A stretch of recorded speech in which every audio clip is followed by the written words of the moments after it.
बहुत नशा खाता है हमारा पति देव। नशा करना सही है? सर छोड़ दिए, कंठी लिया। आपकी एक गलती से आपके बच्चे का जीवन बिगड़ सकता है ना। पति पत्नी की लड़ाइयाँ सदा से चली आई हैं, इसका मतलब ये नहीं कि हम रिश्ते तोड़ लें। तो आप दारू रोज पीते हो, क्या कमाते हो, कितना कमाते हो? 600 रुपये कमाता हूँ। 600 रुपये। ग्राहकों को देने से पहले ढक्कन खोल के पी लेते होगे, फिर दे देते होंगे। अभी सर गुरु विवाह करने का मन ही नहीं है तो रिश्ता कहाँ से? तो संत बनना है, ब्रह्मचर्य का पालन कर लो, फिर साधु बनना। क्योंकि आप साधु बन के गलत हरकत करोगे तो वो सनातन की बदनामी होगी।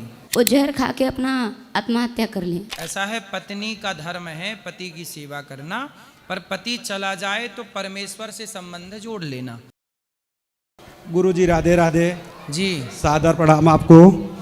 गुरुजी एक ही प्रश्न था आपसे, कई सालों से सोच रहे थे कि आपके दर्शन हो जाए और हर दिन आपकी कथा सुनते ही है, बच्चों को भी सुनाते हैं, 3 बच्चे हैं उनको खूब सुनाते हैं। पिताजी हमारे और प्रतिदिन आपकी 3 बजे से लेकर के 6 बजे तक लगे रहते टीवी पे। और जब से आपके सुना है ना, तब से हमारा घर हमारा परिवार बहुत खुश रहता है। खुश मेरी आपसे यही विनती है कि खूब आशीर्वाद दे।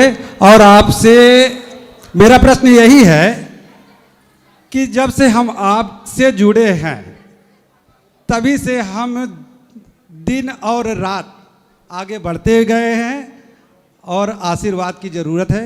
आशीर्वाद खूब दीजिए जो कि हम आगे बढ़ते जाएं। सुखी रहिए। गुरुजी आपका चरणों में कोटि कोटि प्रणाम। हम ये बात जानने के लिए चाहते हैं कि मेरा भाई जो है 12 साल गुम हो गए हैं, अभी तक कोई पता नहीं है। इसके लिए क्या हमारा पोथी पाठ क्या नियम है, वो हम आपके लिए जानने के लिए चाहते हैं। मिल जाएगा, ढूंढो, भगवान से प्रार्थना करेंगे कि लौट के आ जाए वो। और एक मेरा प्रश्न है गुरुजी कि मेरा बार बार समस्या मेरा जो है घर में होते ही रहता है। क्या समस्या है? समस्या जैसे मेरे परिवार का ऑल एम्स अभी भी एम्स से इलाज करवा के आए हैं। बार बार मेरा लड़का का कभी हाथ टूट जाता है, कभी मेरा गुस्सा कंट्रोल में नहीं रहता है।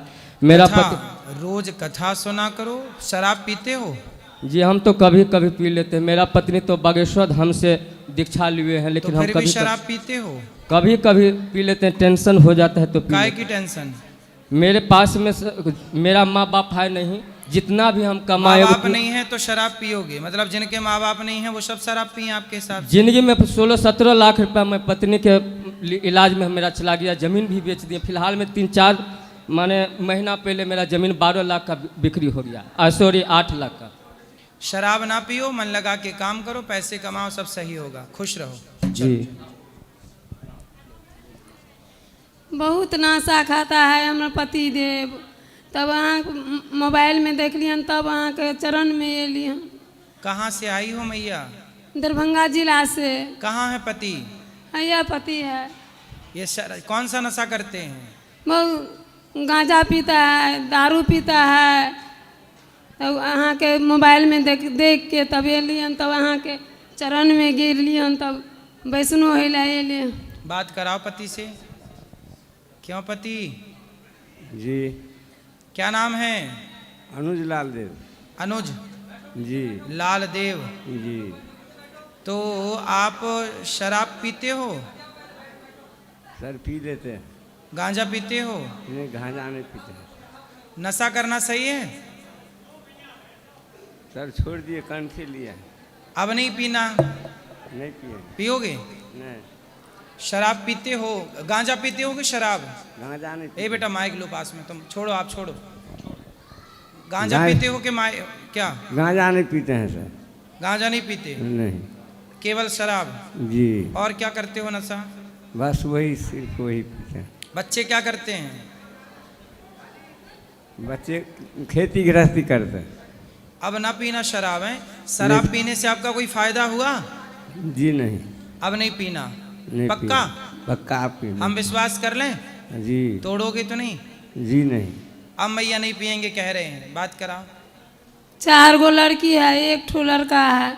वो पापा जी के देख के वो पीता है। वो भी दारू पीता है? वो पीता है। कहाँ है वो? बेटा घरे पर है। अब ये नहीं पियेंगे, छोड़ रहे, उनको भी ले आना, उनको भी समझाएंगे। अब ये नहीं पियेंगे बोल रहे हैं, ठीक है भैया? बहुत कष्ट से आए हैं अपना चरण में। खुश रहिए, खुश रहिए, भगवान आपको सुखी रखें। अब नहीं पीना शराब, हाँ? सही रास्ते पे चलो, बच्चे का जीवन ना बिगाड़ो। आपकी एक गलती से आपके बच्चे का जीवन बिगड़ सकता है ना। हाँ, जय श्रीमन नारायण गुरुजी। जय श्रीमन नारायण। गुरुजी, सबसे पहले तो आपको मैं बताना चाहूँगा, मेरा नाम राहुल है, मैं लखनऊ से आया हूँ और बनारस का रहने वाला हूँ। वैसे परिवार तो मेरा मतलब बंगाली ब्राह्मण हूँ मैं, लेकिन क्योंकि बंगाली हूँ तो बचपन से ही मतलब मीट मछली ये सब हम लोग घर में बनता भी था, हम लोग खाते भी थे। लेकिन आज 4 साल हो गया जब से आपकी कथा सुन रहे, तब से ये सब बुरी आदतें सब छोड़ दिया हम लोगों ने। बल्कि सिर्फ हमने ही नहीं, मेरे घर में बड़ा भाई सिर्फ खाता था, उसने भी आज सब छोड़ दिया है, बिल्कुल मतलब सब जीरो हो गया है। मैं भी थोड़ा सिगरेट विगरेट कथा से देखो इतना बड़ा प्रभाव बहुत पड़ा बड़ा गुरुजी, आपकी बहुत बड़ा मतलब समझिए, लॉकडाउन जब खत्म हुआ तो बहुत डिप्रेशन हो गया था। फिर जब आपकी कथा मैंने पहली बार देखी तो इतना प्रभाव पड़ा, इतना प्रभाव पड़ा। पहले कथा से ही गुरुजी इतना प्रभाव पड़ा कि वृंदावन तो मैं गिनती भूल गया कि कितनी बार, मतलब मन ही नहीं लगता वहाँ। थोड़ा कमाई जैसे ही करता हूँ मन करता है बस कि वृंदावन में आ जाऊँ। क्या काम करते हैं? मैं गुरुजी बैकग्राउंड वेरिफिकेशन डिपार्टमेंट में काम करता हूँ। जैसे ये प्राइवेट नौकरी वगैरह लगती है लड़कों की, तो जो एड्रेस देते हैं उसी की हम लोग को वेरिफिकेशन करनी होती है। तो कमाई वगैरह तो सब बढ़िया है गुरुजी, बस यही बुरी आदतें थी खाने पीने वाली, ये भी आपकी कृपा से छूट गई। बहुत बहुत आपका धन्यवाद करते हैं। एक छोटा सा प्रश्न है गुरुजी, जैसे हम लोग ये 24 अवतार के बारे में सुनते हैं, तो ये 24 अवतार में जैसे राम जी है, कृष्ण जी है, ये तो जैसे हम लोग जानते हैं कि त्रेता में राम जी हुए, द्वापर में कृष्ण जी हुए, तो बाकी जितने अवतार है ये सब सतयुग में ही हुए?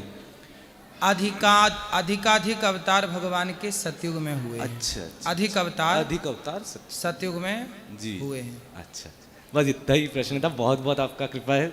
जय श्रीमन नारायण। जय श्रीमन नारायण। राधे राधे गुरुजी। गुरुजी, मेरा नाम विनीत है, मैं दिल्ली से आया हूँ। मुझे आपकी कथा सुनना बहुत पसंद है और आपके ज़्यादातर मैं शॉर्ट्स देखता हूँ जो आते हैं, उससे बहुत कुछ सीखने को मिलता है। बहुत लाइफ को कैसे जीना चाहिए, क्या मुश्किलें आए उसमें क्या हल ढूंढना चाहिए, उससे काफ़ी ज्ञान मुझे मिला। मुझे अभी फ़िलहाल मेरा डाइवोर्स हो गया था और उसके बाद मुझे मेरा विवाह नहीं हो पा रहा। तो किस बात से हो गया ये सब? ये आपस में बनती नहीं थी। और पत्नी अभी कहाँ है? वो बाहर रहती है। कहाँ? ऑस्ट्रेलिया में। ऑस्ट्रेलिया। तो आपकी तरफ से हुआ डिवोर्स के उनकी तरफ से? मेरी तरफ से। क्यों, आपको क्या दिक्कत थी पत्नी से? वो काफ़ी परेशान कर रही थी मेरे को। क्या परेशान कर रही थी? कैसे बताऊँ, थोड़ा मतलब गुस्सा करना और चीज़ें तोड़फोड़ करना। तो गुस्सा करती थी तो आप समझाते, रिश्ता तोड़ना समाधान थोड़ी है। नहीं, वो कुछ ज़्यादा ही हो गया था। अब मैं कुछ इतनी ऐसी बातें जो बता नहीं सकता पब्लिकली, तो इसलिए। चलो, अब आप खुश हैं उसको छोड़ के? हाँ जी, खुश हैं। तो आप फिर ढूंढ रहे हैं, अब फिर ऐसे ही मिल गई तोड़ने फोड़ने वाली? तो नहीं, अकेले जीवन बिताना तो मुश्किल है गुरुजी। तो उसी के साथ बिताते, तोड़ती फोड़ती तो जोड़ लेते आप। अब तो हो गया जो होना था, अब फिर आगे से हो जाओ, तलाक के कागज फाड़ दो, प्रेम से रहो, क्या दिक्कत है? नहीं हो सकता गुरुजी। क्यों नहीं हो सकता? क्यों? कारण बहुत गैप बन गया एक दूसरे में ना। बच्चे हैं? हाँ जी। कितने? 2। लड़का लड़की? क्या दोनों लड़के हैं। दोनों लड़के? तो कितने बड़े हैं लड़के आपके? एक 8 साल का, एक 5 साल का। तो बच्चे किसके साथ हैं? उन्हीं के साथ है दोनों। हाँ। अब देखिए, शादी के इतने साल बाद 8 साल का लड़का, 5 साल का लड़का, फिर आपने रिश्ता तोड़ दिया। हाँ जी। आपको नहीं लगता कि आपने गलत किया? नहीं गुरुजी, नहीं लगता? नहीं गुरुजी, गलत नहीं किया मैं बहुत। तो आपकी पत्नी ने खुशी खुशी तलाक दे दिया कि उनको कोई नहीं? खुशी दे दिया उसे। तो पत्नी आपकी कितनी अच्छी थी कि आपकी खुशी के लिए उन्होंने तलाक भी दे दिया आपको? अच्छा कह लो, या उनकी भी यही मर्जी थी। उनकी भी यही मर्जी थी। अच्छा, उनकी भी। तो उन्होंने अब दूसरा विवाह कर लिया? मुझे मालूम नहीं है कुछ ऐसा। कितने साल हो गए तलाक के? 3 साल। 3 वर्ष। आप कितने वर्ष के हो? 40 से ऊपर का हूँ मैं। 40। और पत्नी कितने साल की थी? वो 4 साल छोटी थी। मुझे लगता है तलाक वलाक नहीं करना चाहिए, जिंदगी बिंदास। देखो, किसके जीवन में संकट नहीं है, किसके जीवन में मुसीबतें नहीं हैं। उतार चढ़ाव का नाम जीवन है। कांटों के बीच में गुलाब रह लेता है कि नहीं? अच्छों के साथ तो सब रह लेते हैं, बुरों के साथ निभा लेना यही ना जिंदगी है। सारी जिंदगी गुलाब कांटों के बीच में रहता है, फिर भी खिला रहता है और महकता रहता है। ये वनस्पतियाँ भी, ये वृक्षावली भी, ये गुलाब भी तो हमें बहुत कुछ सिखा रहा है। बिल्कुल। हम कई बार चाहते हैं कि हमारे हिसाब से सब कुछ हो, पर नहीं होता। कई बार हमें सामने वाले के हिसाब से चलना पड़ता है।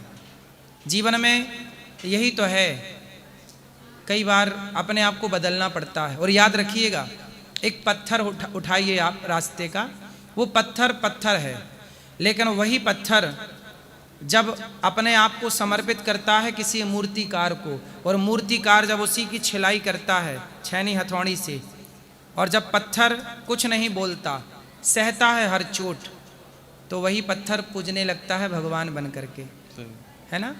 तो सहने वाला ही महान बना है। किसके जीवन में, राम के जीवन में संकट नहीं थे क्या? पति पत्नी की लड़ाइयाँ सदा से चली आई हैं। इसका मतलब ये नहीं कि हम रिश्ते तोड़ लें। आपके हाथ में कोई घाव हो जाए तो आप हाथ ही काटते हो कि दवाई करा के घाव को ठीक करते हो? हाँ जी। क्या करते हैं?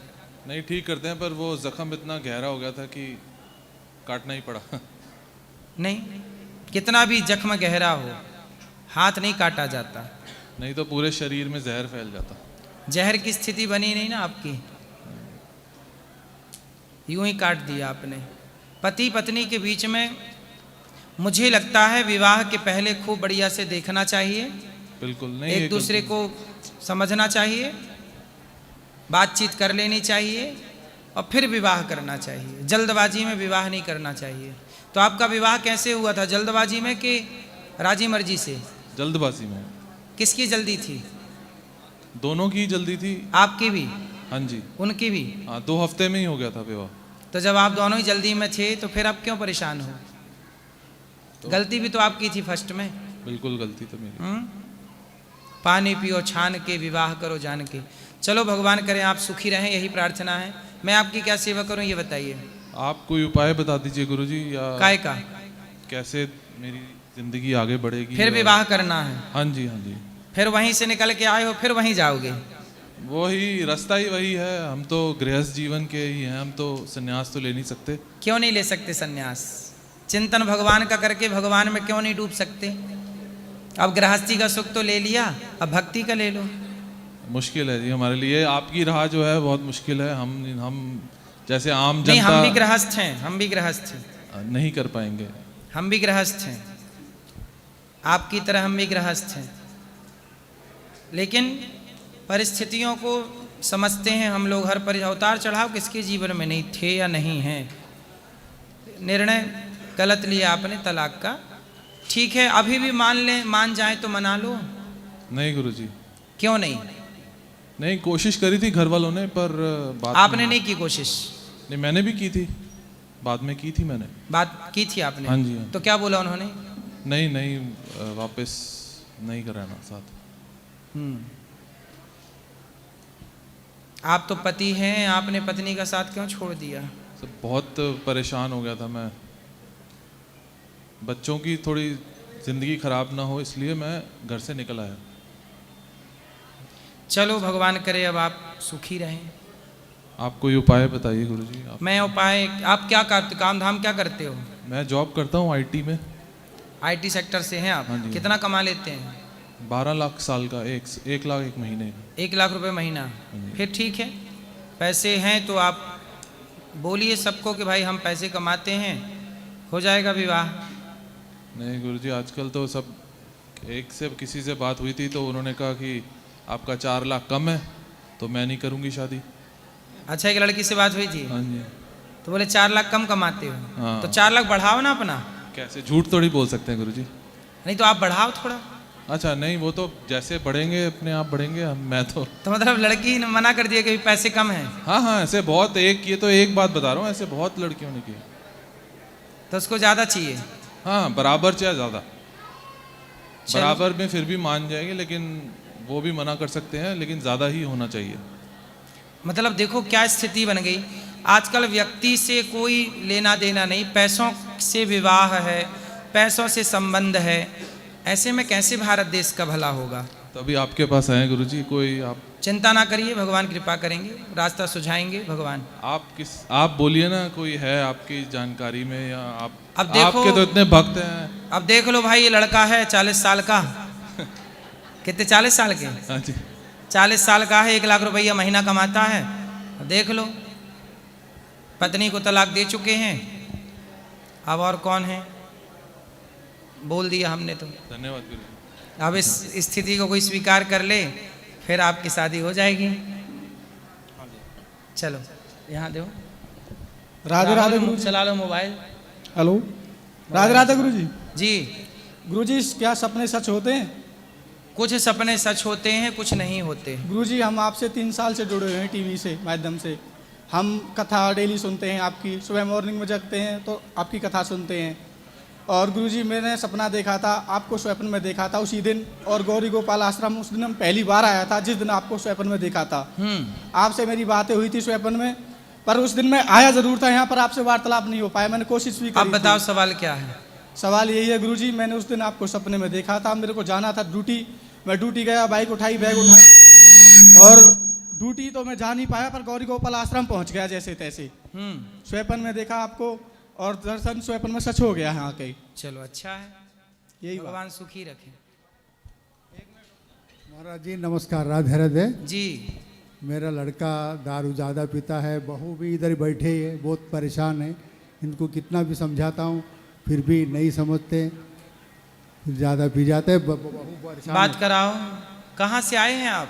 भिवंडी से, बम्बई के साथ। आपका प्रवचन रोज सुनते हैं मेरे पास। जी जी, बात कराइए। क्या नाम है आपका? क्या? विवेक। विवेक। आप ही विवेक हैं? तो आप दारू रोज पीते हो? क्या कमाते हो, कितना कमाते हो? 600 रुपये कमाता रोज। 600 रुपये? हाँ। 600 रुपये रोज? हाँ। क्या करते हो? दारू बेचता हूँ। दारू बेचते हो? अच्छा, काम ही बेचने का है। तो ग्राहकों को पी के बताते होंगे, देखो हमने पी के दे दी। तो ग्राहकों को देने से पहले ढक्कन खोल के पी लेते होंगे, फिर दे देते होंगे, है ना, पानी मिला के। तो दारू में भी पानी मिला के बेचते हो, हैं? हाँ या ना? हाँ जी। लो सोचो, केवल दूध में पानी नहीं मिलाया जाता, दारू में भी मिलाया जाता है।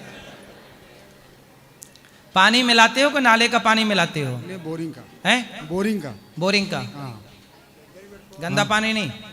गंदा पानी गंदा पानी नहीं मिलाते? नहीं नहीं, गंदा नहीं, बोरिंग का पानी, नल का पानी। इस राहुल ले लो ना माइक पकड़ के, तुम उनसे नहीं, हाथ नीचे कर लो आप, बोलो। बोरिंग, नल का पानी नहीं आया तो बोरिंग का पानी डालते हैं। हाँ, बोरिंग का पानी डालते हैं। हाँ जी। तो मतलब बोतल में कैसे पानी, वो तो लॉक होता है ना? बोतल में नहीं, अपना खुला माल रहता है, खुला। अच्छा, खुला। गाउटी। तो पौवा बेचते हो? हाँ, ठर्रा। ठर्रा? ठर्रा बोलते हैं वो जामुल का आता है ना। तो आप खुद बनाते हो दारू? नहीं, दूसरे से लेते हैं। बनी बनाई लेते हो? हाँ। तो आप पीते क्यों हो? वो पीने के बाद थोड़ा बोलने के लिए दम रहता है। अरे हम तो नहीं पीते दारू, फिर भी दिन भर बोलते हैं। वो ग्राहक कोई चिल्लाता है तो उसको बोलना पड़ता है। तो ग्राहक हमारे पास रोज, आप देखो रोज बात कर रहे हैं, दिन भर बात करते हैं, हम तो नहीं पीते। आप देखो कितने दुबले पतले हो गए हो, पापड़ जैसे, दारू पी पी के। जिंदगी मिली है बेटा अच्छे काम में लगाने के लिए। अभी गोली दवा ले लूंगा ना, 4 दिन सही रहूंगा, फिर उसके बाद फिर चालू होता है। अब ये दारू बेचने वाला भी काम बंद कर दो, कुछ और कर लो ना। 600 तो कहीं भी कमा सकते हो। हाँ, वही करना पड़ेगा अभी। हैं? वही करूंगा। कुछ और कमा लो, कर लो। 600 नहीं, 1000 भी कमा सकते हो आप, कहीं और कमाओ और दारू मत पियो। शराब पी, अच्छा ये बताओ, आप जिनको शराब बेचते हो वो शराब पीने वाले सुधर गए कि बिगड़ गए? नहीं, कोई कम पीता है खाना खाता है, कोई ज़्यादा पीता है गिर जाता है। तो वो सही रास्ते पर है कि गलत रास्ते पर है? जो कम पीता है वो सही खाना खाता है। हाँ। अब शराब पीना सही है कि गलत है, ये बताओ। ये तो गलत है। गलत है? क्या गलत बात है शराब में, बताओ। शराब में क्या गलत है? दिमाग काम नहीं करता है। काम नहीं करता? तो जब आपको पता है तो आप क्यों पीते हो? वो हाथ कांपता है ना, इसके लिए। हाथ कांपता है? हाँ। तो फिर पी लूंगा तो बराबर हो जाऊंगा। तो पीने के बाद हाथ नहीं कांपता? नहीं कांपेगा। मतलब हाथ कांपने की दवाई है ये?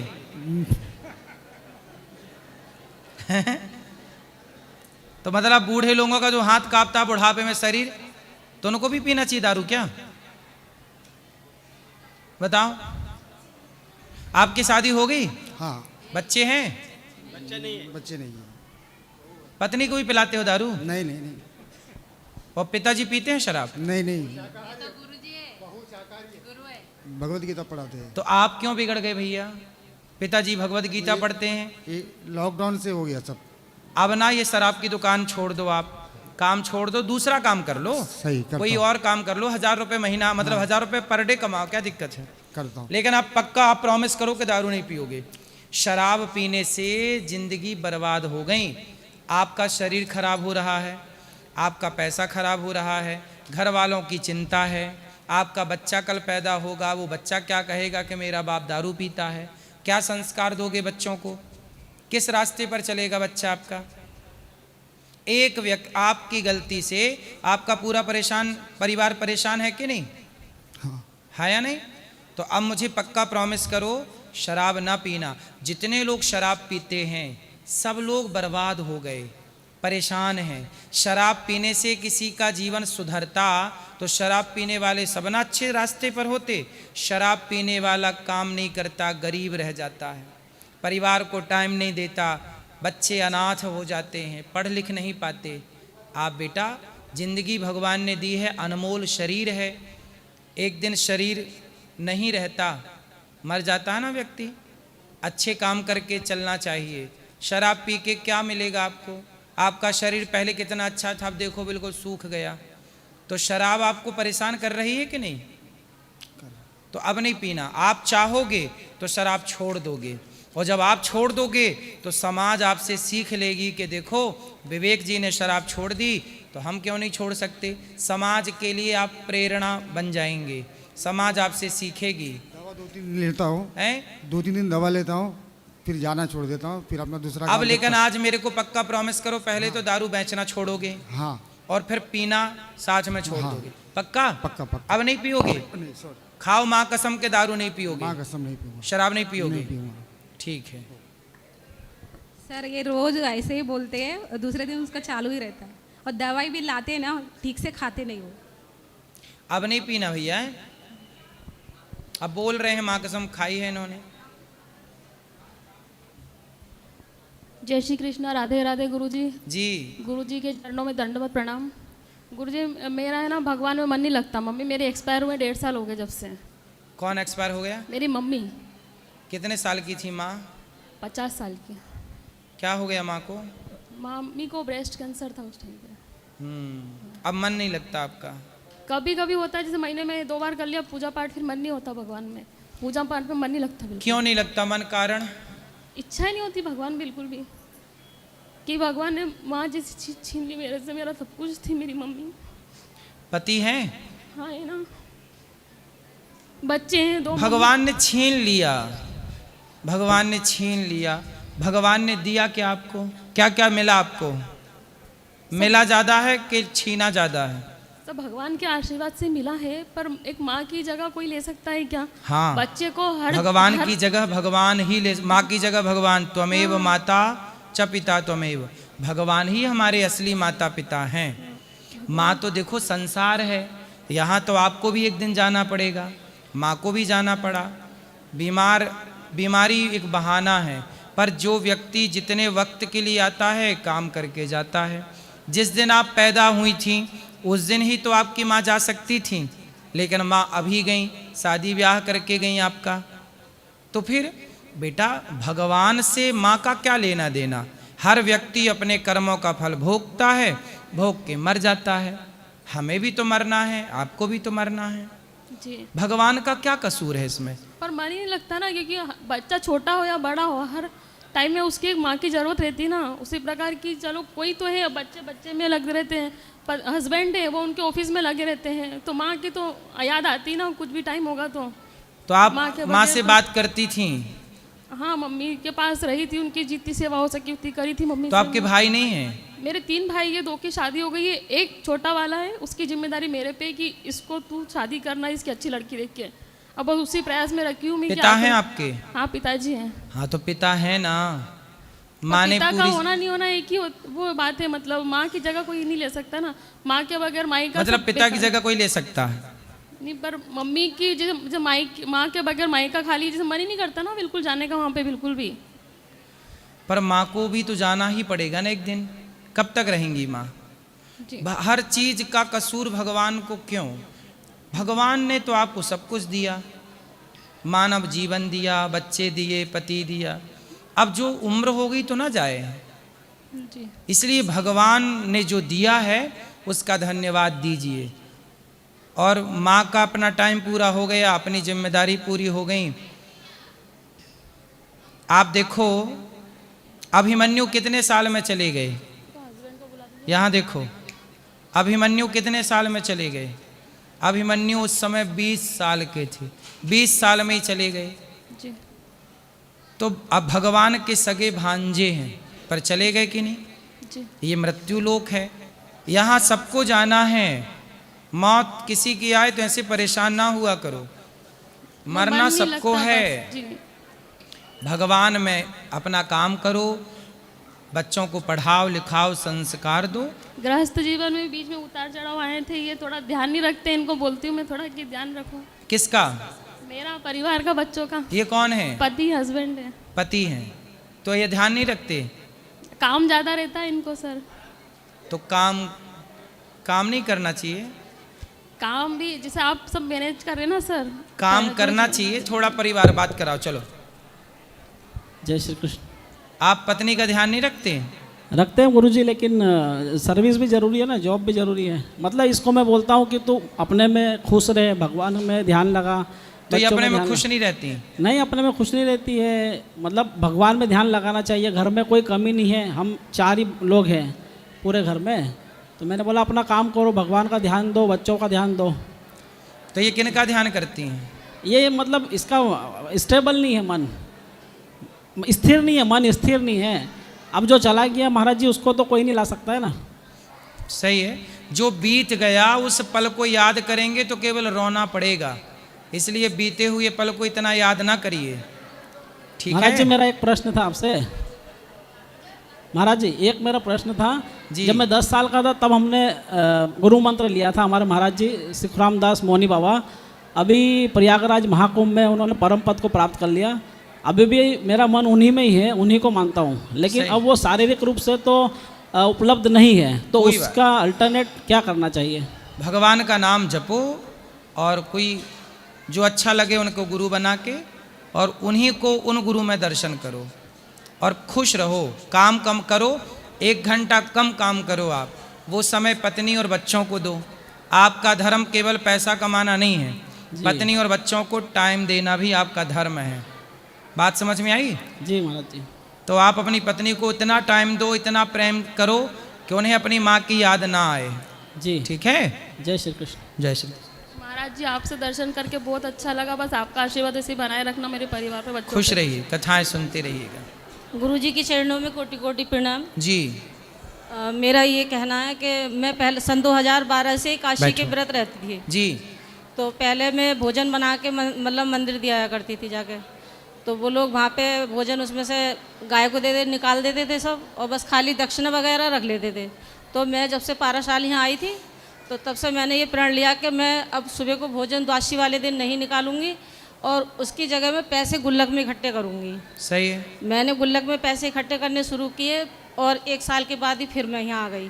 तो कुछ तो मैंने गौशाला के लिए जमा कर दिए, कुछ मेरे पास है वो मैं अब जमा कर दूंगी। ठीक है। राधे राधे गुरुजी, आशीर्वाद। सुखी रहिए।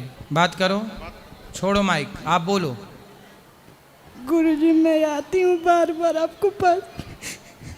क्या? बार बार आपको पास आती हूँ।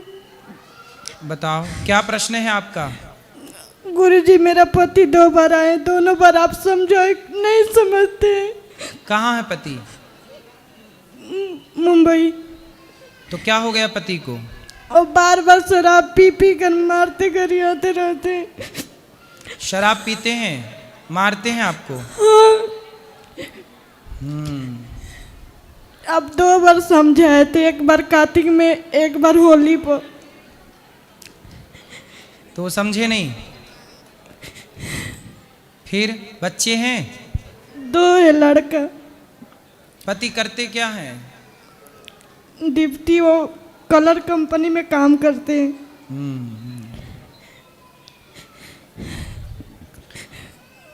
क्या करें, समझा ही सकते हैं। दुर्योधन को भगवान ने समझाया, भगवान ने दुर्योधन को समझाया कि मान जा, नहीं माना। रावण को हनुमान जी ने समझाया, मान जा, नहीं माना। कुछ लोग समझाने से मान जाते हैं, मन करता है कुछ गुरुजी लोग नहीं मर मानते। जाऊं। आपने क्या सोचा है, अब क्या करना है? मन करता है गुरुजी मर जाऊं। नहीं, मरना समाधान नहीं है बेटा, मरना नहीं चाहिए। संघर्षों का तो सामना करना ही पड़ता है, मरना नहीं है। कोई और निर्णय ले लो। ऐसे उस व्यक्ति को रोज सत्संग से थोड़ा जोड़ो, रेगुलर उसको सत्संग कराओ। गुरुजी रोज अपना कथा आपका रोज सुनती रहती हूँ सुबह में। वो नहीं सुनते? वो भी सुनते, फिर भी कोई प्रभाव नहीं पड़ता उन पर। शराब पीते हैं? रोज। शराब ने ही घर बिगाड़ रखे हैं, इसलिए सरकारों को चाहिए कि शराब ही बंद करे भारत से।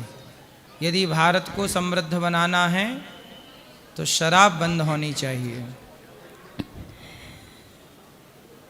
अब शराब पी के ही बर्बाद हैं आज के नौजवान लड़के। गुरुजी मेरा 2 लड़का, एक 6 साल के, एक 8 साल के, दोनों भी नहीं पढ़ता है।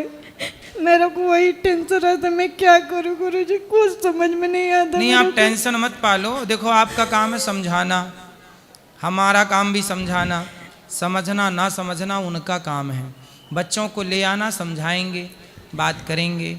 कभी पति को 7 दिन के लिए लाओ कि 7 दिन यही कथा सुने प्रेम से। वो नहीं रहते हैं गुरुजी, नहीं रहते। सत्संग रेगुलर क्या है, अब इतना बिगड़ा हुआ व्यक्ति एक बार के समझाने से नहीं समझता। 2 बार जब रेगुलर समझाओ, कथाएं सुनाओ। कहते ना, जैसे कपड़े में दाग लग जाए तो एक बार के धोए से नहीं साफ होता, रेगुलर उसे धोते रहो, साफ करते रहो, तब दाग जाता है। ऐसे ही बिगड़ा हुआ व्यक्ति एक दिन के सत्संग से नहीं, थोड़ा रेगुलर सत्संग चाहिए, कंटिन्यू। तो एक आध बार 7 दिन के लिए ले आओ और फिर हम उसे समझाएंगे 7 दिन तक रेगुलर। एक दिन में नहीं माना, 2 दिन में नहीं, ऐसा ना पत्थर पे हथौड़ा मारते रहो। 1 बार में नहीं टूटेगा, 2 बार में नहीं टूटेगा, 3 बार में नहीं टूटेगा, पर प्रहार करते रहने से एक दिन जरूर टूटता है। बिगड़ा हुआ व्यक्ति भी सुधर जाता है। रेगुलर थोड़ा सत्संग की मात्रा, अब बीमारी ज़्यादा है तो दवाई ज़्यादा देनी है, तो उसको सत्संग की ज़्यादा आवश्यकता है। गुरुजी पीता तो मैं छोड़ देती, मगर पीता है तो बहुत मारता, घर ही आता है, बंद करके केवाड़ी मारने लगता है। शराबी है। अब अगली बार उसको 7 दिन के लिए लाना, ठीक है? 7 दिन के लिए लाना, यही समाधान है। और आपको, आप क्या समाधान चाहती हैं बताइए, आप क्या समाधान चाहती हैं? मेरे को नहीं समझ में आता गुरुजी। सत्संग से जोड़ के, गलत व्यक्ति को जैसे अंधकार को मिटाने के लिए प्रकाश ही चाहिए, ऐसे बुरे व्यक्ति को सुधारने के लिए अच्छाई ही चाहिए। कुसंग को सत्संग ही ठीक कर सकता है। इसलिए ले आइएगा, बात करेंगे, 7 दिन सत्संग से जोड़ेंगे उसको। चलो, खुश रहो। भगवान, रोइए मत, और जीवन में ये मत सोचना कि मैं मर जाऊं, आत्महत्या कर लूं। ये समाधान नहीं होता कि मर जाएं। हर चुनौती से लड़ना पड़ता है। बुरे व्यक्ति के पास आप फंस गई हो, उसे सुधार के ठीक करो। अब करना ही है, अपने को ही करना है। राधे राधे गुरुजी। गुरुजी, हमको कभी कभी मन होता है जो थोड़ा हम तेज बोलो। गुरुजी, हमको मन होता है जो हम वैराग्य धारण करें। क्या अभी मेरा उम्र ठीक है जो हम वैराग्य धारण कर सकते हैं, या अभी माता पिता का सेवा करें? क्या धारण करना है? वैराग्य धारण कर। वैराग्य जी। तो शादी अभी नहीं हुई आपकी? नहीं सर। तो माँ बाप की सेवा करो, वैरागी बन जाओ, क्या दिक्कत है? विवाह नहीं करना आपको? अभी तो नहीं मन है गुरुजी करने का। कितने साल के हो? 24 है। अभी कोई रिश्ता आया? नहीं। तो जब आए नहीं तो क्या? तो अभी सर गुरु विवाह करने का मन ही नहीं है, तो रिश्ता कहाँ से? अच्छा, मन ही नहीं, आप मना कर देते हो जी कि ब्याह नहीं करना? जी। तो काहे नहीं मन है? अभी उस तरफ मन ही नहीं जा रहा है गुरुजी। पढ़ाई हो गई? हाँ। कुछ कमाते हो? हाँ। क्या कमाते हो? अभी एक्सरे टेक्नीशियन है, वहीं पे। कितना कमा लेते हो महीने का? 25-30 हज़ार हो जाते हैं। ठीक है। तो संत बनना है जी। चिंतन, अच्छे संत बनना है, ऐसे नहीं कि संत बनने के बाद फिर तुम्हारा मन जाने लगे यहाँ वहाँ। नहीं गुरुजी, अभी सोच रहे हैं संतों जो को अभी बदनाम बन करो। जाए कि माता पिता देखो का ऐसा सेवक। है, इसलिए कहते हैं साधु सबको नहीं बनना चाहिए। संत बनने के पहले अपने को पक्का कर लो, क्योंकि यदि आप साधु बन गए और साधु के बाद यदि आपने गलत हरकत कर दी तो पूरा साधु समाज बदनाम हो जाता है। फिर लोग कहते हैं देखो साधु ऐसा है। जी गुरुजी। इसलिए पहले के लोग सब साधु नहीं होते थे। साधु के पहले पक्का हो जाओ, अपने को बिल्कुल पक्का कर लो। जैसे घड़ा कुम्हार पकाता है, पकाने के बाद भर देता है, पानी बहता नहीं है, ऐसे घड़े की तरह खनकने लग जाओ कि कहीं भी रहो किसी भी परिस्थिति में। पर दो चीज़ों से बचोगे, चोरी और जारी। जारी मतलब पराई औरत, और चोरी मतलब चोरी। चोरी और जारी दो चीज़ों से यदि व्यक्ति बच गया तो लोक परलोक सार्थक हो जाता है। तो पहले पक्के बन जाना। जो भी साधु बनना चाहते हैं, मैं सबको बोलूं, साधु बनना अच्छी बात है, पहले पक्के बनो, लंगोटी के पक्के बनो, ब्रह्मचर्य का पालन कर लो, फिर साधु बनना। क्योंकि आप साधु बन के गलत हरकत करोगे तो वो सनातन की बदनामी होगी। जी गुरु। ठीक है, समझ में आई कि नहीं? जी हाँ। गुरु जी राधे राधे। हाँ जी। मेरा प्रश्न है कि जिस माता पिता के पास पुत्र ही ना हो उसकी सदगति कैसे होती है? पुत्र से थोड़ी सदगति होती है। स्वामी विवेकानंद जी के पुत्र नहीं था, मीराबाई के पुत्र नहीं था, तुलसीदास जी के पुत्र नहीं था। इनके पुत्रों के बल पर सदगति थोड़ी हुई। अच्छे कर्म जो करेगा, मीरा जैसा भाव, तुलसीदास जी, सूरदास जी जैसा प्रेम भगवान के प्रति जिसके भीतर जागेगा, उसकी सारी पीढ़ियां तर जाएंगी उसके पुण्य से। आप अपना तो छोड़ दो, आपकी पीढ़ियां तर जाएंगी आपके पुण्य से। मीरा के पुण्य से मीरा की पीढ़ियां तर गई, तुलसीदास जी के पुण्य से तुलसीदास जी की पीढ़ियां तर गईं। पुत्र से थोड़ी तरता है कोई व्यक्ति, अपने पुण्य से। एक बेटा था, अचानक गुजर गया, 26 साल का था। अच्छा, गुजर गया, अब उसका चिंतन ना करो, करोगे तो दुख पाओगे। इसलिए चिंतन भगवान का करो, हर समय भगवत चिंतन करो। और भगवान आपके हैं। भगवान किसके हैं? सबके हैं। आपके। आज से भगवान आपके हैं। मेरे तो गिरधर गोपाल, दूसरों ना कोई। भगवान ही आपके, ऐसा भाव रखो, चिंतन करो, अच्छा काम करो। आप क्या करते हो? गुरुजी साथ प्रणाम। जी जी, एक मिनट। हाँ, क्या करते हो आप? कपड़े का दुकान है और जनरल स्टोर है। अच्छा। और पंडिताई भी कर लेता हूँ। तो आप ऐसा करो कि गुरुकुल बनाओ, छोटा सा, बच्चों को पढ़ाओ, और जितने बच्चे वहाँ पढ़ें वो आपके ही बच्चे हैं, पढ़ा लिखा के योग्य बनाओ। एक बेटा गया तो क्या हुआ, सबके बेटे अपने ही तो बेटे हैं, यही भाव रखना चाहिए। बात कराओ। गुरुजी प्रणाम। जी। गुरुजी हम लोग बहुत दुखी हैं। किस बात से दुखी? माइक पास में लो। जैसे हम बेटा को भी रखे, बेटा हमारा था वो निकल गया, और जिनको भी हम अपने साथ में रखते हैं वो भी खत्म हो जाते हैं। किसको साथ में रखा आपने? बहन को रखी थी। आपकी बहन? जी। वो कितनी बड़ी थी? बहन है, उसके पति खत्म हो गए, अभी 1 माह 2 माह हुआ है। बेटा आपको क्या, बेटी को क्या हो गया था आपके बेटे को? कुछ नहीं हुआ था, 26 साल का था, शादी ब्याह सब लग गया था उसका, 1 हफ्ता बचा था शादी। तो क्या हो गया अचानक उसको? पता नहीं, अचानक ऐसे कुछ नहीं हुआ था, उसी समय हुआ है, ये 2022 में 22 में हुआ है। अब हम केवल 2 के अलावा कोई नहीं है हमारा। भगवान है आपके, ये मत कहिए कि हमारा कोई नहीं है, सबके भगवान हैं। जिनके बेटे हैं उनके भी भगवान ही हैं, और जिनका नहीं है जैसे बहुत लोग बोलते हैं कि बेटा नहीं है, ना बेटी है, ना बेटा है, तो कैसे तरोगे, कौन क्या कैसे करेगा? तरोगे? ऐसे बोलते हैं। अरे भाई, उनसे बोलना, तुलसीदास जी के कहाँ बेटा था, सूरदास जी के कहाँ बेटा था? बेटे से थोड़ी तरता है कोई। जी। आपने जो पुण्य कर लिए, आपके पुण्य से आपका उद्धार होगा। मीराबाई का उद्धार बेटे से हुआ क्या? भगवान का चिंतन करो, भगवान से प्रेम करो।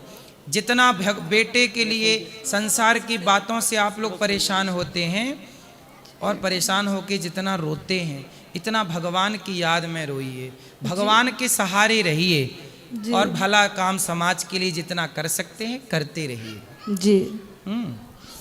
राधे राधे। राधे राधे गुरुजी। गुरुजी, मैं बिहार का रहने वाला हूँ।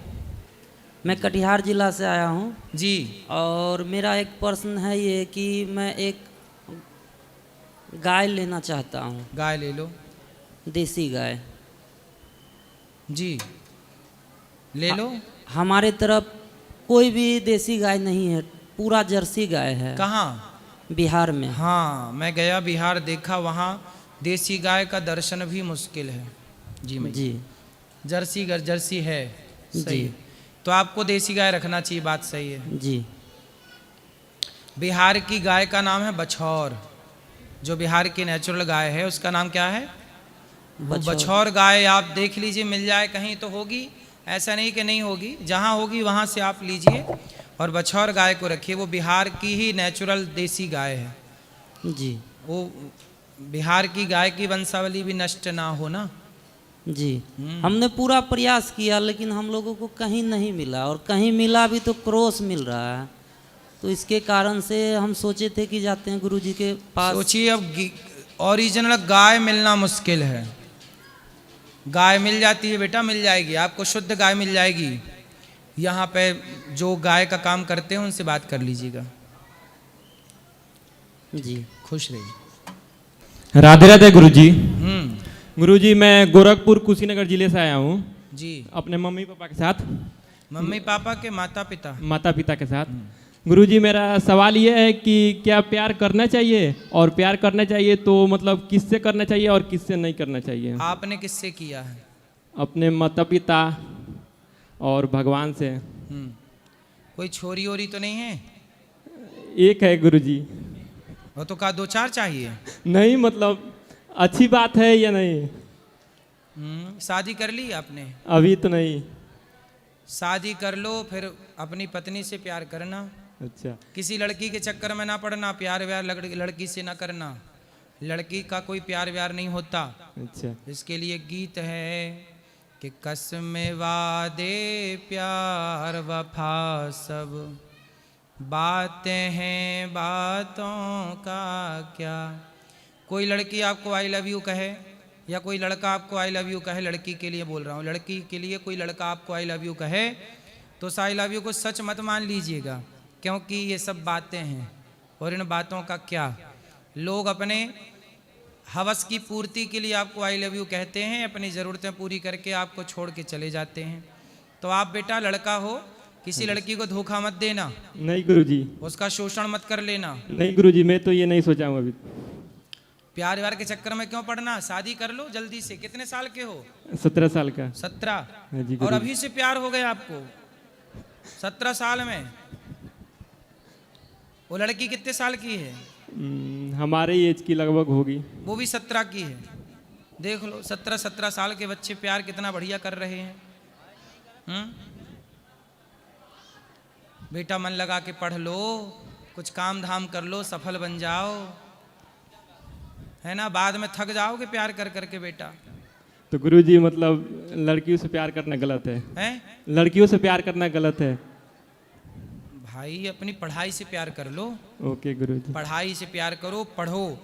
राम काज कीन्हे बिनु मोहि कहाँ विश्राम। जब तक सफल ना हो जाओ भटको मत। एक बार प्यार के चक्कर में पड़ गए कभी सफल ना हो पाओगे, याद रखना। हाँ जी गुरुजी। फिर गीत गाते मिलोगे आप कहीं चौराहे में कि दिल के टुकड़े टुकड़े करके मुस्कुरा के चल दिए। ऐसे गीत गाओगे। तुम तो ठहरे परदेसी साथ क्या निभाओगे। ये सब जवान लड़के पहले प्यार करते हैं और बाद में ये वाले गाने सुनते हैं। गाने क्या सुनते, क्या चल रहे हैं गाने? इनके गाने चल रहे हैं, दिल मेरा तोड़ दिया उसने बुरा क्यों मान। तो ये चक्कर में ना पड़ो। ओके गुरुजी। है ना। तो आपका प्यार कहाँ तक पहुँचा था? गुरुजी अभी चल ही है रहा है। अभी चल रहा है मतलब रास्ते में है, अभी मंजिल नहीं मिली उसे। नहीं गुरुजी। चलो अच्छा है आपका प्यार, जल्दी से शादी में बदल दो उसको। ओके गुरुजी, अगर आपका कृपा रहा तो जरूर तो माँ बदलेगा। बाप की मर्जी है। अभी तो माँ बाप से पूछे ही नहीं है। चलो अब पता चल ही जाएगा माँ बाप को। चल ही गया, वहीं पे बैठे हैं लोग। तो चलो प्यार व्यार कर रहे हो तो जल्दी से शादी कर लो फिर। ओके गुरुजी। उस लड़की को धोखा ना देना जिससे प्यार कर रहे हो, ठीक है? नहीं गुरुजी। माँ बाप की राजी मर्जी से करना। ओके एक गुरुजी। गीत और सुनाता हूँ, प्यार व्यार के चक्कर के बाद क्या होता है सुनो। दिल लगी ने दी हवा, थोड़ा सा धुआं उठा और आग जल गई, फिर तेरी मेरी दोस्ती, फिर तेरी मेरी दोस्ती किस में बदल गई? प्यार में। प्यार में। तो ये दोस्ती प्यार फिर होता है दुष्कर्म। तो बेटा आप चक्कर में ना पड़ना, जिससे प्यार कर रहे हो या तो फिर अभी दूर रहो, पढ़ो, या फिर उसको ब्याह कर लो, ब्याह करके फिर साथ में दोनों जन पढ़ो, पति पत्नी। ठीक है, आजकल लिव इन में रह के लोग पढ़ ही रहे हैं, तो आप शादी करके पढ़ो। ओके गुरुजी। क्या समझ में आया? हाँ चालू है। हेलो, यही कि प्यार करना मतलब उम्र से पहले प्यार करना गलत है, जब उम्र हो जाए उसके बाद प्यार करना गलत नहीं है। माँ से प्यार करो, पिता से करो, पढ़ाई से करो, प्यार करना गलत। लड़कियों से क्यों करना है प्यार? किसी लड़के से भटकना क्यों है? बात ये है ना, मुद्दे से क्यों भटकना है? गुरुजी ये उम्र में ऐसे कोई भी लड़का या लड़की भटक जाता है। इसलिए कहते हैं विवाह कर लेना चाहिए टाइम से। कब कर लेना चाहिए विवाह? अब देखो आप 17 साल के हो, भटकने लग गए कि नहीं? हाँ जी गुरुजी। इसलिए गांधी जी ने 13 साल में ब्याह कर डाला था अपना। तो अभी तो वो तो 18 साल से पहले नाबालिग की। गांधी जी ने अपना ब्याह कब कर लिया? 13 साल में। क्योंकि उन्हें भी पता था मैं 17 में भटक जाऊंगा, तो 13 में कर लिया। आप भी बेटा इसलिए पुराने लोग देखो गांधी जी ने कर लिया ब्याह। हाँ जी गुरुजी। फिर इसलिए जब आपका मन भटकने की उम्र है, तो आजकल 16-17 साल में ही भटक रहे हैं लड़के, 18 तो पहुंच ही नहीं रहे हैं। इसके लिए विचार करना चाहिए इस देश में कि 18 साल के लड़के, 16 साल 17 साल के जो लड़के, अब इसके लिए ना लोग कहते हैं, भारत का संविधान कहता है कि लिव इन में रहते हैं लोग, लिव इन में रहने की इजाजत दे रहे हैं। लिव इन में, आप लिव इन में रहते हो? नहीं गुरुजी। लिव इन में रहना सही है? घर वालों को परमिशन हो तो फिर सही है, लेकिन हमारे इधर मतलब जो भारत में ये सब तो अच्छी बात नहीं है। लिव इन में कुत्ते रहते हैं, तुम आदमी हो कि कुत्ता? आदमी। फिर लिव इन में कौन रहता है? लिव इन में रह के लोग व्यभिचारी होते हैं। क्या होते हैं? व्यभिचारी। लिव इन वाला आज इसके साथ कल उसके साथ, हाँ जी। इस उसके साथ रह संबंध बनाने वाले को हमारे यहाँ क्या बोलते हैं? कुत्ते। हैं? कुत्ते। व्यभिचारी होता ना? हाँ जी। व्यभिचारी है। हमारे देश में सम्मान चरित्र वालों का है, रामचरित्र सुनबे को रसिया। व्यभिचारी मत बनना बेटा, है ना? ओके भारत का संविधान लिव इन में रहने की आज्ञा देके भारत को व्यभिचारी बनाना चाहता है, पर धर्म सदा धर्म से रहने की इजाजत देता है। लिव इन में रहने की इजाजत संविधान देता होगा, पर धर्म इसकी इजाजत नहीं देता। धर्म इसकी इजाजत नहीं देता। धर्म से चलो। धर्म से चलना है कि नहीं? हाँ जी गुरुजी, धर्म से चलना है। धर्म से चलना है कि संविधान से? धर्म से। तो धर्म से चलो, लिव इन में मत रहो, और जिस लड़की से प्यार व्यार हो, माँ बाप की राजी मर्जी से पहले ब्याह करो। ओके गुरुजी। ब्याह करके फिर रहो और साथ में रह के पढ़ो। ठीक है गुरुजी। राधे राधे गुरुजी। राधे राधे। जय श्रीमन नारायण महाराज जी। जी महाराज जी, मेरा ना मन करता है कि मैं अपने घर में गाय पालूं, पर मेरे घर में उस हिसाब से जगह ही नहीं है कि मैं गाय रख सकूं। कहाँ से हैं आप? वाराणसी। तो बनारस में जगह नहीं है? नहीं नहीं महाराज जी, मतलब मेरा घर अकेले का नहीं है ना, बहुत सारे लोग रहते हैं घर में, और घर में उस हिसाब से आंगन वगैरह चाहिए गाय को रखने के लिए, उस हिसाब से नहीं है मेरे घर में व्यवस्था। कोई बात नहीं, जहाँ गाय है वहाँ की गाय को आप अपनी गाय मान के वहाँ रखिए, वहीं सेवा करिए। ठीक है महाराज जी। महाराज जी आज हम जा रहे हैं, कृपा कर दो, आते रहे। खुश रहिए, खुश रहिए, खुश। जय श्रीमन नारायण गुरुजी। जय श्रीमन नारायण। आपके चरणों में दासी किरण की कोटि से चरण वंदना। मैं कटिहार जिला से आई हूँ, और मेरा प्रश्न यही है गुरुजी कि मेरे पिताश्री का अकाल मृत्यु हो गए थे। क्यों? वो जहर खा के अपना आत्महत्या कर लिए। जहर खा लिए? जी। काहे खा लिए जहर? पता नहीं, हम लोग बहुत छोटे थे। तो माँ कहाँ है? माँ घर पे है। तो माँ की लड़ाई तो नहीं हुई थी? पता नहीं, उस समय हम 10 साल के थे। अच्छा, अब बताओ मेरा क्या। और उसके बाद मेरी माँ जो है पिंड को घर पे रखी हुई है। किसको? पिंड को। पिंड? जी। किसका पिंड? मेरे पिताश्री का। मतलब पिताजी का भी शरीर है? मतलब उसका दाह संस्कार ठीक से नहीं हुआ तो माँ कहती है क्या इसमें तुम्हारे पिताजी है। दाह संस्कार नहीं हुआ तो क्या उनका शरीर वही आज भी रखा है? नहीं, पिंड बना के रखे हैं, वो लोग पूजा करते हैं उनका। तो क्या करना चाहिए? भाई पूजा एक पत्नी अपने पति की कर रही है, ठीक है, इसमें क्या बुराई है? मतलब भगवान की पूजा करनी चाहिए, लेकिन यदि पत्नी अपने, ऐसा है पत्नी का धर्म है पति की सेवा करना, पर पति चला जाए तो परमेश्वर से संबंध जोड़ लेना, भगवान से नाता जोड़ लेना। नहीं, मेरा कहने का मतलब है उसका दाह संस्कार करा दिया जाए तो ठीक नहीं होगा? वही कर देना चाहिए, दाह संस्कार तो होना ही चाहिए। वही तो मेरी माँ बोलती है कि नहीं, अब जब तक वो जिंदा है तब तक वो पूजा कर रही है, उसके बाद फिर आप लोग कर देना। तो हम तो अपना ससुराल में रहते हैं ना। कोई बात नहीं, बच्चे होंगे, आपके भाई हैं? जी। भाई लोग कर देंगे। राधे राधे गुरुजी। राधे राधे। मेरी बेटी है, उसका कुछ प्रश्न है, सुन लीजिए ना। राधे राधे गुरुजी। बोलो। गुरुजी, मैं आपसे दीक्षा लेना चाहती हूँ। ठीक है। और मेरी माँ का एक भजन है मन पसंदीदा, मैं भजन गाना चाहती हूँ, थोड़ा सा गाओ एक लाइन।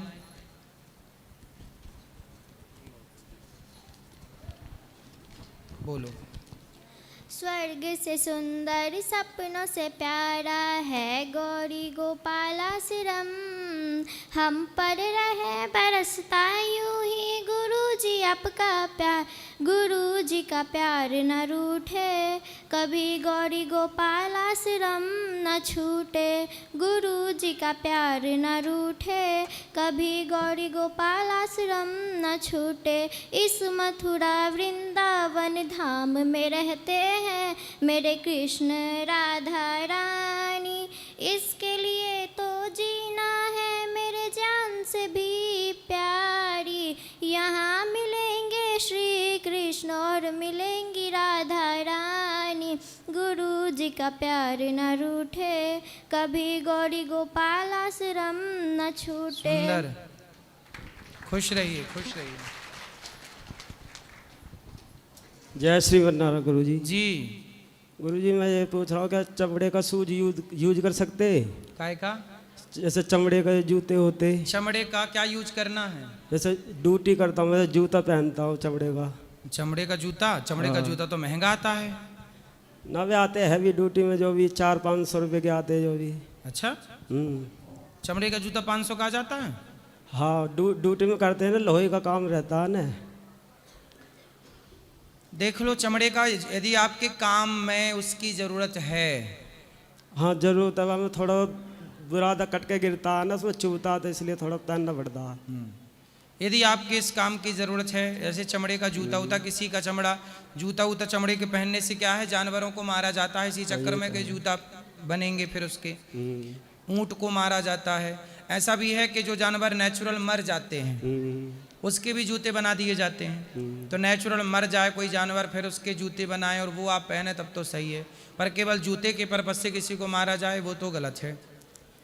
क्योंकि जैसे महाराज रवि रैदास भी चमड़े के जूते, महाराज रवि रैदास भी चमड़े का जूते का छीलते थे ना वे भी। हाँ, तो चमड़े का काम तो होता आया है, सही है, गलत नहीं है, लोग पहनते हैं जूते। गाय भैंस गांव में मर जाती थी तो मोची ले जाते थे, उसका जूता चप्पल बनाती थी, ये भी एक व्यवस्था है। क्योंकि आपसे दीक्षा ले रखे मैंने, कहीं पाप है मैंने इसलिए। नहीं, उसमें नहीं है, ठीक है, आपका यदि उसका ज़रूरत है तो आप करिए, और नहीं तो छोड़ भी दूंगा, ऐसी कोई बात नहीं। कोई दूसरा विकल्प हो तो दूसरा कर लीजिए, चमड़े के बिना और सेफ्टी मिल जाए तो वो काम कर सकते हैं। ठीक है, राधे राधे। बोलो। आदरणीय परम पूज्य महाराज श्री को मेरा प्यार भरा राधे राधे। राधे राधे। महाराज श्री, मैं कानपुर की पावन धरा से हूँ, आपका छोटा सा शीश। महाराज श्री, मेरा थोड़ा पढ़ने में मन नहीं लगता, 12th करा और आगे कुछ समझ में नहीं आता। तो आगे क्या आपका विचार है, क्या आपने सब्जेक्ट लिया है? सब्जेक्ट मैंने आर्ट। तो उसी में आगे बढ़ो। फिर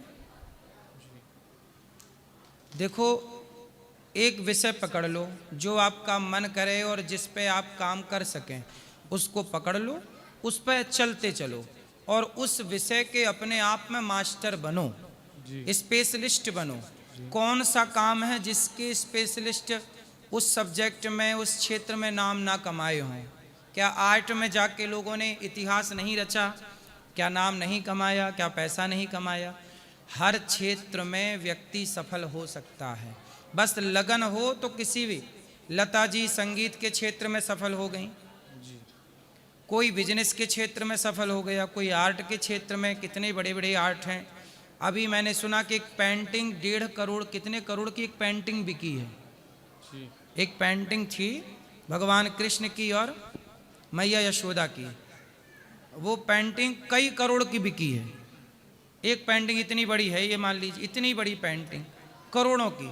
तो आप में गुण है तो आपकी कला करोड़ों की है, और गुण नहीं है तो फिर कोई मतलब की नहीं है।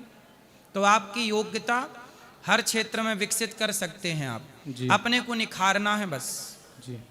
किसी भी क्षेत्र में बढ़िए, बस उस क्षेत्र में जाके सफल होना है, ये संकल्प लीजिए। जी, जब तक सफल ना होए रुकना नहीं है। जी, और आपके भजन बहुत अच्छे लगते हैं, बहुत सराहनीय भजन है आपके। खुश रहिए। राधे राधे। राधे राधे। राधे राधे गुरुजी। जी, मेरा नाम अनमोल है, हम पूर्णिया बिहार से हैं। हाँ गुरुजी, मेरा सवाल ये था कि नॉनवेज खाना चाहिए या नहीं? आप खाते हैं? हम तो सर ये गुरुजी मतलब 2 महीना से छोड़ दिए हैं, लेकिन 6 महीना पहले भी हमने छोड़े थे। उसके बाद फिजिकल का तैयारी मुझे करना था, तो उसके लिए मुझे मतलब बहुत से लोग बोले कि नहीं नॉनवेज खाओ तो उससे ताकत मिलेगी। तो उसके बाद फिजिकल का तैयारी किए तो उसमें पास भी किए हम अपने बिहार में। शेर में ज़्यादा ताकत है कि हाथी में?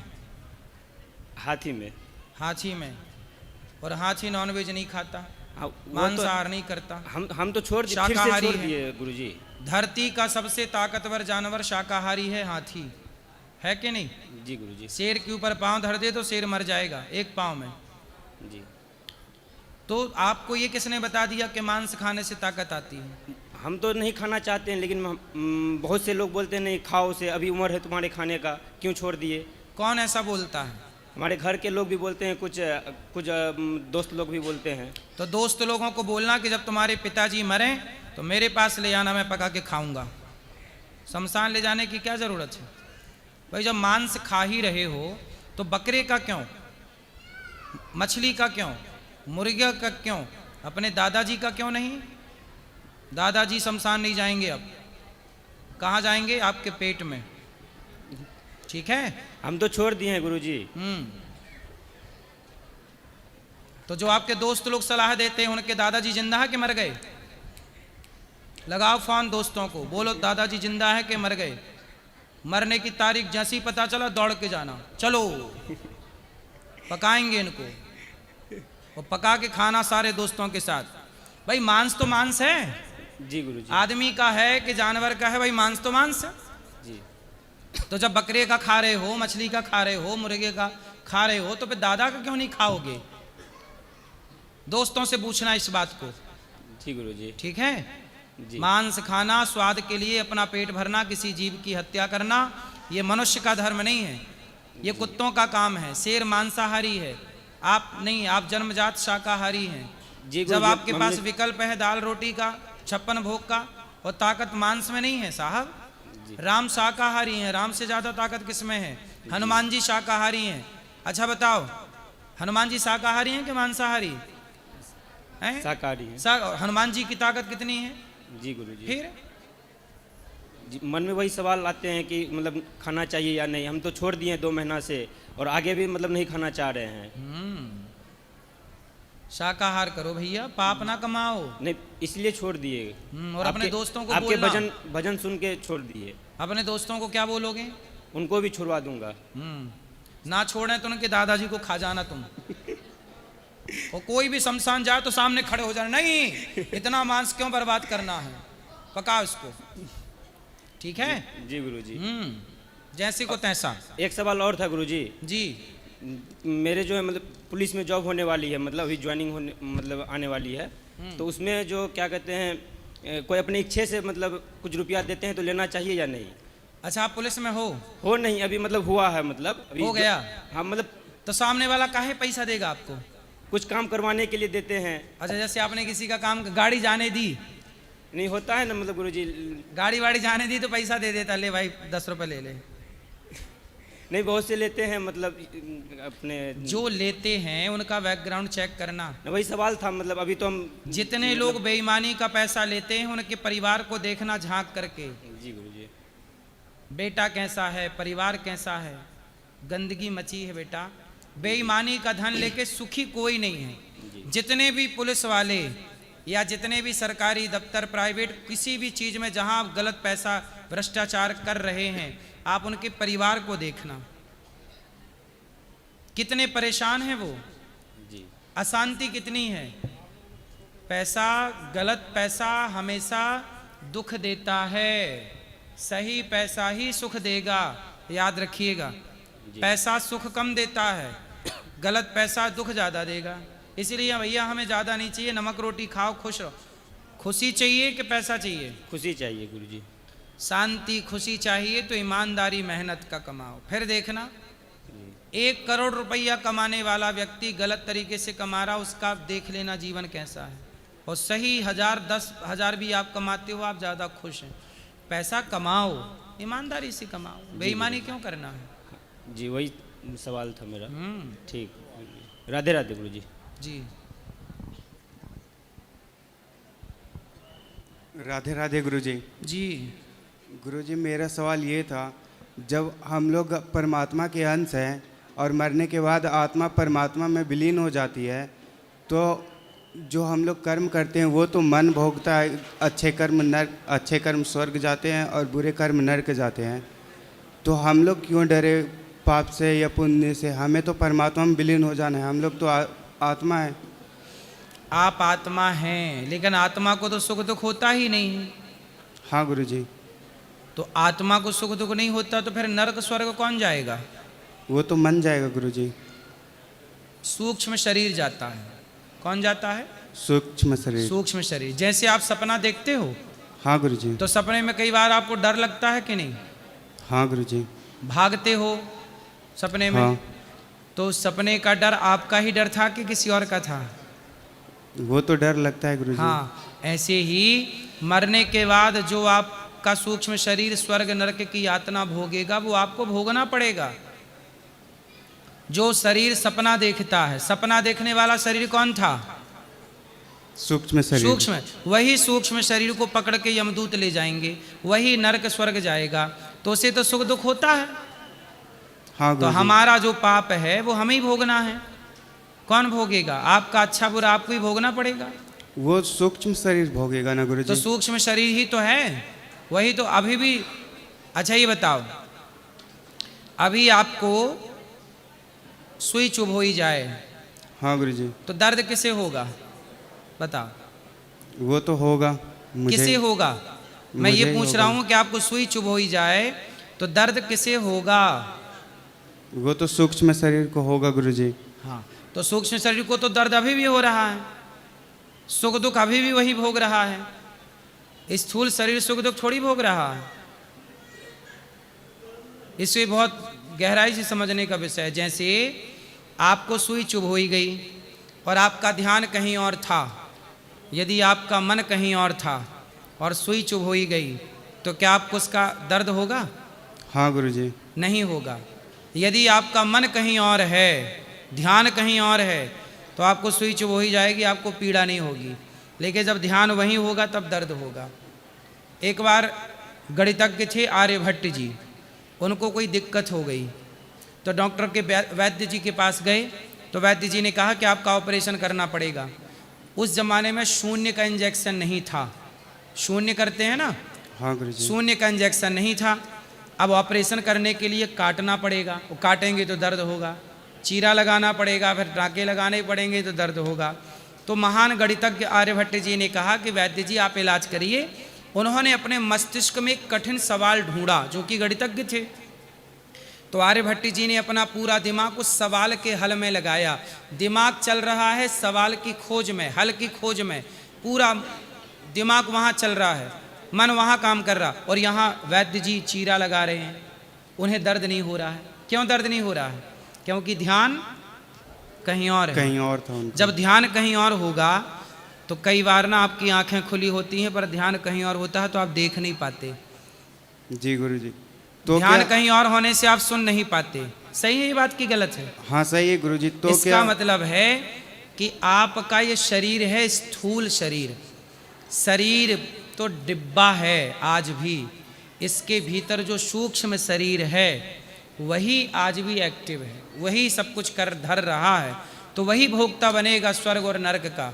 तो भोगना तो आपको ही है। तो और क्या आपका स्वरूप ही सूक्ष्म शरीर है। आपका स्थूल शरीर से संबंध कम है, सूक्ष्म से ज़्यादा है। इसलिए कबीरदास जी कहते हैं माया मरी न मर मर मन मरा मर मर गया शरीर, आशा तृष्णा ना मरी कह गए दास कबीर। तो वह सूक्ष्म शरीर को जिसे आप मन कह रहे हैं वही भोगता है, वही भोगेगा। तो क्या सूक्ष्म शरीर ही आत्मा है गुरुजी? सूक्ष्म शरीर अलग है, आत्मा अलग है। आत्मा कैसी है? जैसे बिजली है। अब बिजली क्या करती है? लाइट, जैसे बिजली है पॉइंट है, उसमें आप कूलर का प्लग फंसा दोगे तो कूलर चलने लग जाएगा। मोबाइल का चार्ज लगा दोगे तो मोबाइल चार्ज होने। बिजली तो बिजली है, वो कूलर भी चलाएगी, वो एसी भी चलाएगी, हीटर चलाएगी तो कमरा गर्म कर देगी और एसी चलाएगी तो कमरा ठंडा। बिजली का काम है पावर देना। अब उस पावर का आप एसी के रूप में प्रयोग करें ठंडक के, या हीटर के रूप में गर्माहट के लिए, वो मर्जी आपकी है। आत्मा का काम है पावर देना। आँखों को पावर देखने का, कानों को पावर सुनने का, पाँव को पावर चलने का, हाथ को पावर काम करने का, विवेक बुद्धि को पावर, मस्तिष्क को पावर, सबको पावर देती है वो। अब उस पावर से आप क्या करें? सही, अब मेरे पास आत्मा है, मेरे पास पावर है, मैं चाहूँ तो दूध पी जाऊँ, मैं चाहूँ तो शराब पी जाऊँ, मैं चाहूँ तो सही काम कर लूँ, मैं चाहूँ तो गलत काम कर लूँ। मेरे पास दोनों काम करने के पावर हैं। मैं पाप भी कर सकता हूँ, पुण्य भी। आत्मा ये नहीं कहेगी कि तुम पाप क्यों कर रहे हो। आत्मा सब में सपोर्ट करती है। समझ में? आत्मा का काम है पावर देना। उस पावर का यूज क्या करना है वो आपको बुद्धि अलग से दे रखी है परमात्मा ने। आत्मा अलग है, बुद्धि अलग है, विवेक अलग है, सूक्ष्म शरीर अलग है, इंद्रियां अलग हैं। इंद्रियां मन के अधीन हैं, मन बुद्धि के अधीन है, और ये सब आत्मा के अधीन। आत्मा इन सबको पावर दे रही है। लेकिन विवेक आपका है, विचार आपको करना है, वही है सूक्ष्म शरीर। समझ में आई? कथा में समझाते हैं हम इसको विस्तार से। समझ में आई कि जलेबी बन गई? समझ में तो अच्छे से नहीं आई गुरुजी। क्या समझना है? एक एक से पूछो, समझाता हूँ, बताओ क्या समझना है। यही समझना था जो अभी आप बोले। सूक्ष्म शरीर हमारे कर्म भोगता है, अच्छे कर्म और बुरे कर्म। सही है। और आत्मा अलग है गुरुजी उससे। आत्मा पावर देती है बस शरीर को। तो हम तो आत्मा मरने के बाद परमात्मा में विलीन हो जाती है। ईश्वर का अंश है। जी गुरुजी। जैसे गंगा का एक बोतल पानी है तो वो गंगा का अंश है। जी गुरुजी। अब वो गंगा का पानी गंगा का अंश है। ऐसे शरीर ईश्वर अंश, जीव अविनाशी, ईश्वर का अंश पावर। जैसे दर्पण में आपका चित्र दिखता है, 100 दर्पण होंगे तो आपके चित्र कितने होंगे? 100।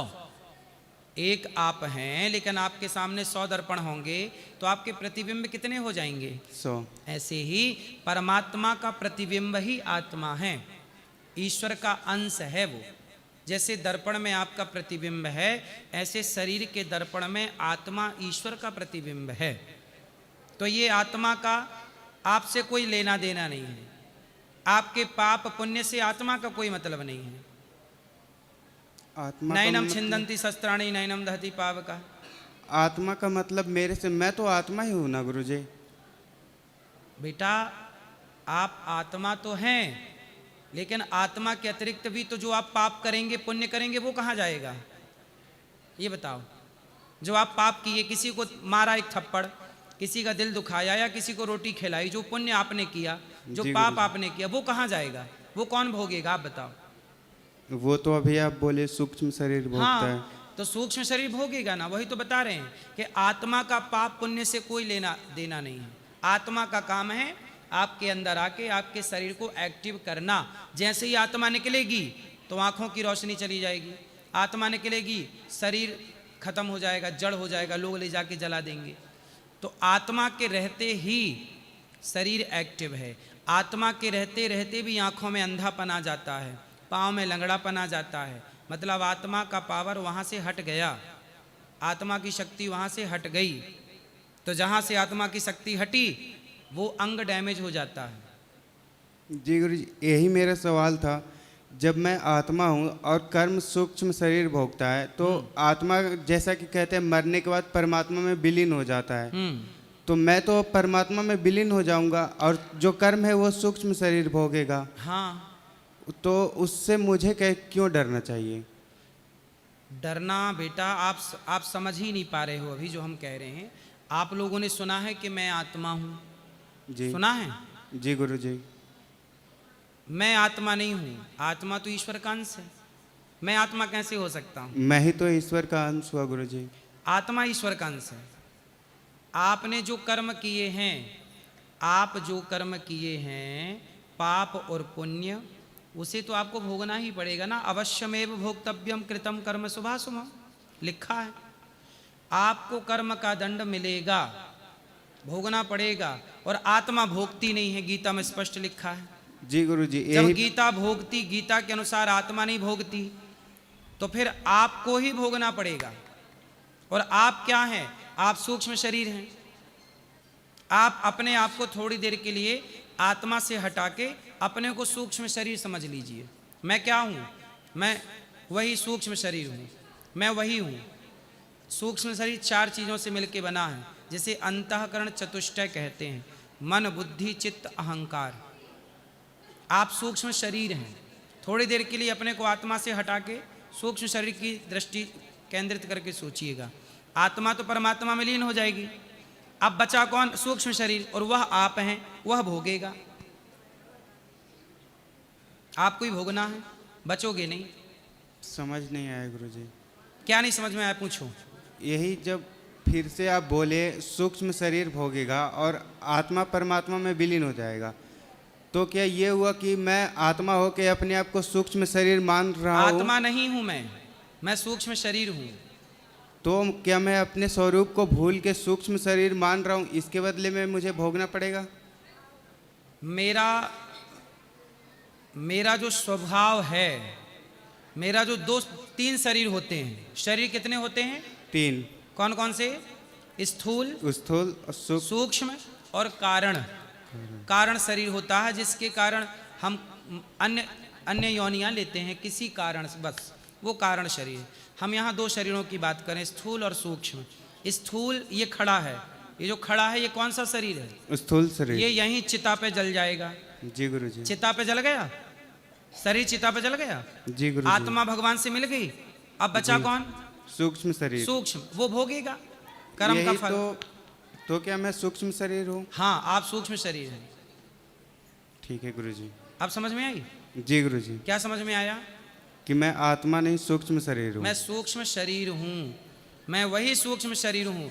मैं मन हूँ, आप ये कह सकते हैं। सूक्ष्म शरीर का एक नाम मन है, जो सबसे पहले आपका प्रश्न था। जी गुरु जी। मन, वह सूक्ष्म शरीर को मन भी कहते हैं कुछ विद्वान। इसलिए कबीर दास जी ने कहा, माया मरी न मन मरा। सब कुछ मर गया पर क्या नहीं मरा? मन। मन मर गया शरीर, शरीर मर गया। आशा तृष्णा इच्छाएं नहीं मरी, और वह मन ही। अगला जब शरीर मिलेगा आपको तो यह सूक्ष्म शरीर उसमें डाल दिया जाएगा। जैसे ये मोबाइल है, बोलो हाँ जी। मोबाइल में 3 चीज़ें होती हैं। एक मोबाइल में सिम कार्ड, और मोबाइल में तीसरा होती है मेमोरी कार्ड। ठीक है जी। समझ में आई? मोबाइल है शरीर, बोलो हाँ जी। अच्छा, मोबाइल लोग बदलते हैं, सिम वही रहती है, सिम भी लोग बदल देते हैं, लेकिन डेटा पुराना ही है ना आपका। पुराना जो है, पुरानी वीडियो, पुरानी फ़ोटो, पुराना डाटा जो आपका है वह है ना। जी ऐसे गुरुजी। ही शरीर के द्वारा जो भी हमने पाप पुण्य किए हैं वो हमारे सूक्ष्म शरीर में जाके सेव होते चलते हैं, सेव होते चलते हैं, सारी फाइलें सूक्ष्म शरीर में। और जब ये मोबाइल शरीर नष्ट होता है, आत्मा परमात्मा में मिल जाती है, तो क्या बचता है इस मोबाइल पे? आखिरी में इस मोबाइल का क्या बचेगा? सिम। डेटा बचेगा। हाँ, मेमोरी कार्ड सर। ठीक है, मेमोरी। वह मेमोरी हम जब अगला नया मोबाइल खरीदेंगे तो यह मेमोरी हम अगले वाले में फंसा देंगे, तो सारे फंक्शन उसमें दिखने लग जाएंगे। तो यह आपका सूक्ष्म शरीर अगले जन्म में जो भी शरीर आप पाओगे, यह शरीर उस शरीर में फिट हो जाएगा। तो मन वही रहेगा। शरीर आपका अगला जन्म में कुछ भी हो सकता है, पर मन यही रहेगा जो आज है। जी गुरुजी। कुत्ते का, बिल्ली का, चमगादड़ का, हाथी का, मनुष्य का शरीर बदलता है, मन नहीं। वो सारी चीज़ें सेफ रहती हैं उसमें। पिछले 100 जन्म का रिकॉर्ड उस मन में सेव है।